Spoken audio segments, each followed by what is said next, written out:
नमस्कार, मैं हूं रविंद्र जैन और आप देख रहे हैं मुंबई मास टाइम्स। आइए देखते हैं आज की मुख्य खबर।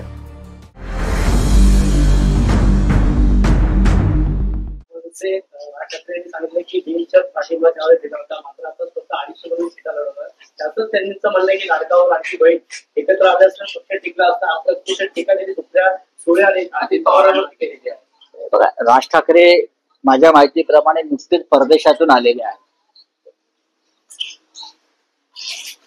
बराच काळ ते परदेशात होते, त्याच्यामुळे या राज्यामध्ये काय चाललंय समजून घ्यायला त्यांना थोडा वेळ लागेल. काही दिवसापूर्वी त्यांनी महाराष्ट्राचे आणि मराठी माणसाचे शत्रू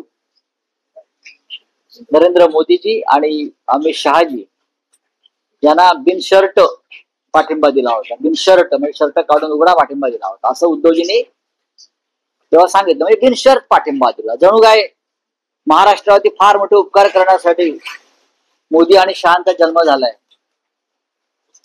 ज्या मोदी शहाना महाराष्ट्रात पाय ठेवू देणार नाही असं ते म्हणाले होते, त्यांना त्यांनी बिनशर्त पाठिंबा दिला. यातच सगळं. आणि आता फक्त एका महिन्यात त्यांची भूमिका बदलते आणि ते 288, 225 काय ते जागा लढणार आहे. हे आश्चर्यकारक आहे खरं म्हणजे. पण हा त्यांचा पक्ष आहे, त्यांच्या भूमिका आहे. आणि महाराष्ट्राच्या विधानसभेत अपशकुन करण्यासाठी महाराष्ट्राच्या स्वाभिमानी पक्षांना ती पावलं उचलली जात आहेत का हे पाहावं लागेल. अर्थात ह्याच्यावरती फार काही बोलण्याचा अर्थ नाही. आता काही पक्ष, काही संघटना, काही व्यक्ती ही सतत महाराष्ट्राच्या विरोधी भूमिका घेण्यासाठीच निर्माण झालेली आहे.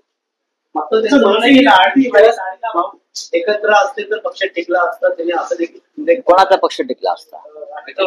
राष्ट्रवादी काँग्रेस पक्ष पहिल्यापेक्षा जास्त मजबूत आहे.